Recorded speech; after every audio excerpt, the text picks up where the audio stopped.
श्री राधा रमनो विजयते। सो आईटीटी का पेपर भी आप लोगों का हो गया है एंड ओवरऑल जितना मैंने खुद ने भी देखा और आप लोगों का भी रिव्यू सुना, it was an average paper. So average था, थोड़ा बहुत कुछ लोगों को हो सकता है लेंथी लगाओ, बट या it was an average paper. थोड़े बहुत कुछ न्यू क्वेश्चंस भी थे, बाकी सारे काफ़ी सारे रिपीटेड क्वेश्चंस भी थे, तो it was manageable paper. Examination जैसा स्कोर करने लायक पेपर था and I was very very delighted to see कि जो एडजस्टमेंट शीट्स वगैरह थी वहाँ से क्वेश्चंस थे। सो जो मेरी मेहनत थी वो सफल हुई कि जो मैं आप लोगों को प्रोवाइड करवाना चाहती थी थ्रू दोज एडजस्टमेंट शीट्स वगैरह। इनफैक्ट कल के केस सिनेरियो वाले से भी मैंने देखा, एमसीक्यूज में भी कुछ पार्ट था और एडजस्टमेंट शीट से फर्स्ट क्वेश्चन तो पूरा का पूरा एडजस्टमेंट शीट से कवर्ड था। सो आप लोगों के लिए अगर आपने देखा था तो प्लीज़ मुझे कमेंट्स में ज़रूर बताना कि कितना आप लोगों के लिए बेनिफिशियल रही मेरी एडजस्टमेंट शीट।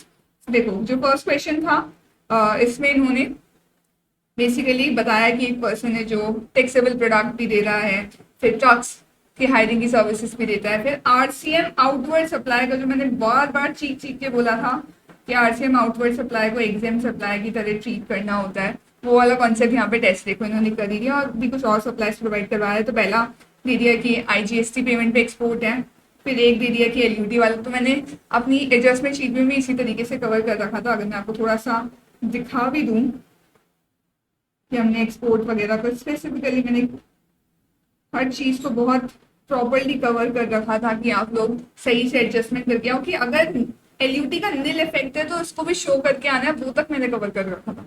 सो ठीक है। और फिर जैसे इन्होंने नेक्स्ट दे दिया एलयूटी वाला कि ये सेल्स यूनिट वाला है, तो सिमिलर सा पॉइंट हो गया। फिर आउटवर्ड सप्लाई करी नॉर्मल जो टैक्सेबल प्रोडक्ट की सप्लाई है, फिर आरसीएम आउटवर्ड सप्लाई वाला पॉइंट आ गया। फिर इन्होंने सिक्योरिटीज का ट्रांजैक्शन दिया है, लैंड बिल्डिंग की इमूवेबल प्रॉपर्टी का ट्रांजैक्शन देखिए, मतलब बेसिकली एग्जाम सप्लाई की कैलकुलेशन में सारी चीज़ें यूज आएगी, टैक्सेबल तो होते नहीं है। तो यहाँ पे 1% वाला जो कॉन्सेप्ट लगाना होता है, यहाँ पे एचटीवी वाला जो कॉन्सेप्ट लगाना होता है, वो सब इन्होंने टेस्ट कर रखा था।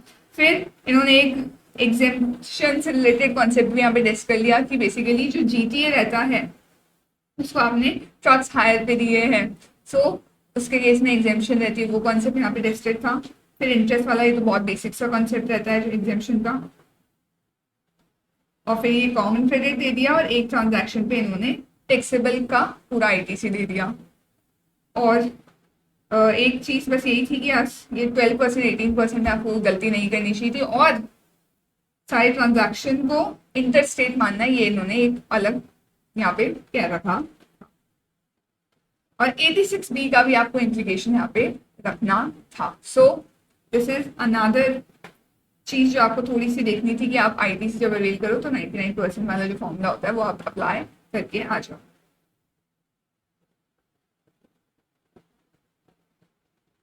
उसके बाद फिर फर्स्ट क्वेश्चन वाज मैनेजेबल, इतना डिफिकल्ट क्वेश्चन नहीं था। Next question was related to certain adjustment और इसमें भी काफी सारे एडजस्टमेंट ऐसे थे जो एडजस्टमेंट शीट से कवर होते हुए दिखे मुझे। जैसे एक तो स्पेशली डीएसए वाला कि नॉन इंडिविजुअल अगर डीएसए होता है तो आरसीएम नहीं लगता, एफसीएम नहीं लगता, वो वाला पॉइंट मैंने बहुत चीख चीख के बोला था। फिर एक इन्होंने ये टेस्ट किया बेसिकली कि आप कंपोजिट सप्लाई कर रहे हो, उसमें गुड्स का अप टू 25% तक ही होना चाहिए, तो ये भी एडजस्टमेंट शीट में कवर था। तो यहाँ पे एग्जेम्पशन नहीं मिल पाएगी, ये टैक्सेबल हो जाएगा। फिर ये एक आरसीएम का पॉइंट उन्होंने टेस्ट कर लिया, गुड्स वाला जो आरसीएम होता है कि यहाँ पे आरसीएम लगेगा। टोबैको लीव्स का था ये केस। फिर इन्होंने एग्जेम्पशन रिलेटेड पॉइंट पूछ लिया कि वो 75% और मोर का एक्सपेंडिचर अगर गवर्नमेंट बियर करती है तो ही एग्जेम्पशन मिलती है, वो वाला कॉन्सेप्ट टेस्ट था यहाँ पे। फिर एक ये एडजस्टमेंट फिर भी न्यू था विच वॉज रिलेटेड टू कि बेसिकली, बट यहाँ मैनेजेबल तो ये भी था कि बेसिकली 8 फ्लोर्स का आपको राइट मिल गया है और 4 फ्लोर्स ही आप बिल्ड, बेसिकली आप अग्री कर रहे हो किसी कि हम 4 फ्लोर ही बिल्ड करेंगे क्योंकि सामने वाले के पास भी सनलाइट आनी चाहिए। सो उसके लिए आपको एडिशनल कंपनसेशन मिला 26 लाख का। सो यहाँ पे आप क्या करते हो, बेसिकली कोई एक्ट को टॉलरेट कर रहे हो तो ये शेड्यूल 2 में कवर होगा, it is going to be taxable. तो it was a manageable question. फिर ये जॉब वर्कर का तो एसएम से डायरेक्ट क्वेश्चन है, मतलब सेम टू सेम क्वेश्चन हमारे पास एसएम में हमने दे रखा है जॉब वर्क का question. So it was an easy question all together. यहाँ पे बेसिकली आपको वही जीएसटी के रेट दे रखा था, तो यहाँ पे जो जॉब वर्क पे टोटल है वो तो सर्विसेज वाली 18% की रेट लगेगी और मेटल बेस पे 12% लग जाएगा। सिंपल सा क्वेश्चन था। उसके बाद जो ये नेक्स्ट क्वेश्चन है, ये भी पूरा कस्टम्स के एडजस्टमेंट जो वैल्यूएशन एडजस्टमेंट शीट है वहां से पूरा, अगर आपने देखा होगा तो पूरा कवर्ड था। सो जैसे इसका एडजस्टमेंट नहीं होना चाहिए। फिर ये एयर फ्रेट है तो उसका जो 20% ऑफ FOB वाला लेना ही होता है हमें। फिर बाइंग कमीशन का एडजस्टमेंट नहीं होगा। तो देखा जाए तो एक बाइंग कमीशन भी दे दिया, एक नॉर्मल कमीशन भी यहाँ पे दे रखा है इन्होंने। So it was not a difficult question from valuation system. फिर पीओएस में देखो अमेंडमेंट से भी कवर किया है। सो अमेंडमेंट तो मैंने पहले ही इतनी बार बोला था कि अमेंडमेंट अच्छे से कर जाना। सो अगर आपने करके गए होंगे तो आपको क्वेश्चंस देखने को मिले होंगे अमेंडमेंट से अच्छे से। So it was related basically अगर आप ई कॉमर्स से मंगवाते हो प्लेटफॉर्म से तो क्या आपका डिलीवरी पीओएस क्या होना चाहिए, तो डिलीवरी एड्रेस होता है। सो वो वाला टेस्टेड था यहाँ पे। उसके बाद ये कुछ नॉर्मल से जो एग्जिस्टिंग प्रोविजन से फिर ग्रूमिंग और फिटनेस के केस में आपका क्या रहता है, ठीक है। सो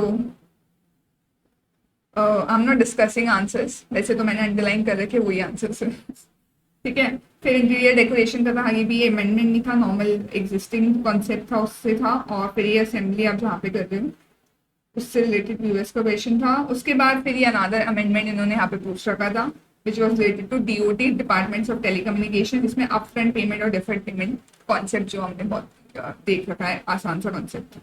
तो वो यहाँ पे टेस्टेड था। उसके बाद this question was related to जो कंसेशनल ड्यूटी का कॉन्सेप्ट रहता है कि आप कैपिटल गुड्स को पहले तो कंसेशनल ड्यूटी पे करके करवा लेते हो क्या क्लियर, फिर उसके बाद में मतलब पहले तो आप कंसेशन ड्यूटी पे कर देते हो, फिर आप उसको नॉर्मल यूज के लिए क्लियर करवाना चाहते हो तो फिर आपको जो डिफरेंशियल ड्यूटी का पेमेंट करना पड़ता है उसका एक कॉन्सेप्ट यहाँ पे डिस्ट्रिक्ट का। तो वो जो आपको 4%, 3%, 2.5, 2.5%, 2% का जो कॉन्सेप्ट लगाना होता है वो यहाँ पे बेसिकली टेस्ट हो गया आपका।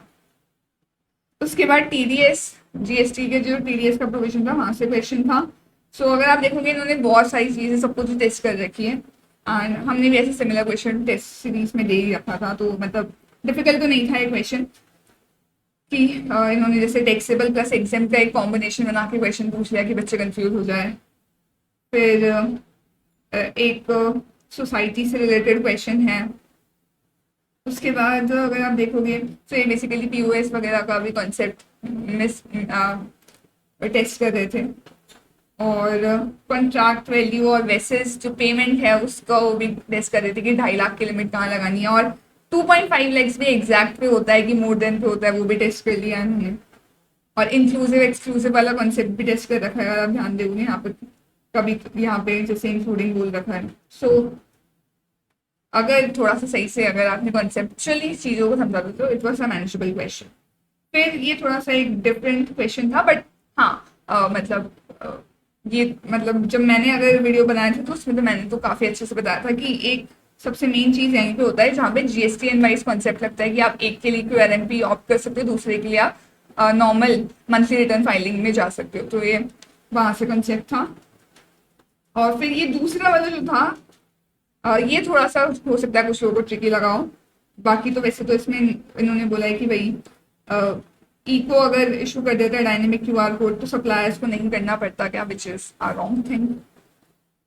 फिर अगर आप ये क्वेश्चन देखोगे तो ये भी आसान क्वेश्चन था फ्रॉम कस्टम्स। अगर हम देखें तो जो जैसे 100 सिगरेट्स तक की अलाउड होता है आपके GFA में, फॉरेन ओरिजिन वाले तो 15,000 मिलेगा, वो सब वाला कॉन्सेप्ट था। ट्रैवल सॉविनर आपका नॉर्मली पूरा ही बेसिकली आपको पूरे पे ड्यूटी नहीं देनी पड़ती है। अदर आर्टिकल्स आपका बेसिकली GFA वगैरह में कवर हो ही जाएगा। फायर आर्म विद 100 कार्ट्रिजेस जो कि 50 तक ही होना चाहिए, वो वाला कॉन्सेप्ट था। सो ठीक है, इतना भी डिफिकल्ट क्वेश्चन ये भी नहीं था। फिर अगर हम देखें this question it was related कि अगर आपने इनवॉइस विदाउट सप्लाई इशू कर दिया तो क्या क्या आपका इम्प्लीकेशन होगी। तो उन्होंने सारी चीज़ें पूछ ली कि प्रोसिक्यूशन क्या होना चाहिए, पनिशमेंट वगैरह पूछ लिया, कॉग्निजेबल है कि नहीं है, तो नॉन कॉग्निजेबल होना चाहिए आइडियली। फिर कितना टैक्स डिमांड हो सकता है, कितना पेनल्टी लग सकती है, और अगर एड अमेट करोगे तो कितनी पेनल्टी लगेगी। तो उन्होंने 5 पॉइंट्स इसमें से पूछ लिए 5 मार्क के लिए।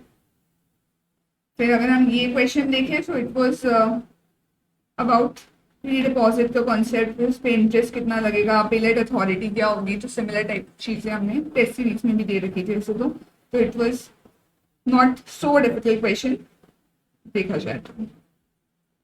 उसके बाद दिस क्वेश्चन, ये 90 डेज का जो वेयर हाउसिंग वाला कंसेप्ट रहता है, तो ये तो ऐसे मतलब ये तो बहुत बार टेस्टेड है, एसएन से ही था ये क्वेश्चन, तो रिपीटेड क्वेश्चन है बेसिकली ये भी। सो इतने डिफिकल्ट इस क्वेश्चन में तो बिल्कुल नहीं आई होगी। फिर अगर आप ये देखोगे, इसमें से मोस्टली 2-3 क्वेश्चन तो हमने इनफैक्ट टेस्ट सीरीज में ले रखे थे, तो ये तो थ्योरेटिकल क्वेश्चन थे और स्कोरिंग थे आइडियली देखा जाए तो, मतलब डिफिकल्ट नहीं थे इतना। और एक ये थोड़ा सा न्यू इन्होंने पूछ रखा है, ऑल्दो मैंने तो कॉन्सेप्ट नोट्स में तो ये कवर्ड पार्ट है। सो हो सकता है कुछ लोगों को ये याद ना हो कि एक्सपोर्ट और इम्पोर्ट के लिए कौन कौन से मैंडेटरी डॉक्यूमेंट्स हो। सो ये फिर भी हो सकता है कुछ लोगों को थोड़ा लगा हो difficult. So all together it was an average paper. MCQs का वैसे तो हम डिटेल में डिस्कशन करने ही वाले हैं, ठीक है। सो एमसीक्यूज का कवरेज हम उस वीडियो के साथ ही कर लेंगे। आईबीएस से रिलेटेड ऑलरेडी मैं अपने चैनल पे एक स्ट्रैटेजी वीडियो डाल दी हूँ, तो उसको जरूर देख लेना ताकि आप आईबीएस की प्रिपरेशन भी स्टार्ट कर सको। एमसीक्यूज का सोल्यूशन के लिए हम थोड़ी देर में मिलते हैं। सो जरूर बताना कि एडजस्टमेंट शीट कितनी यूजफुल रही। राधे कृष्ण।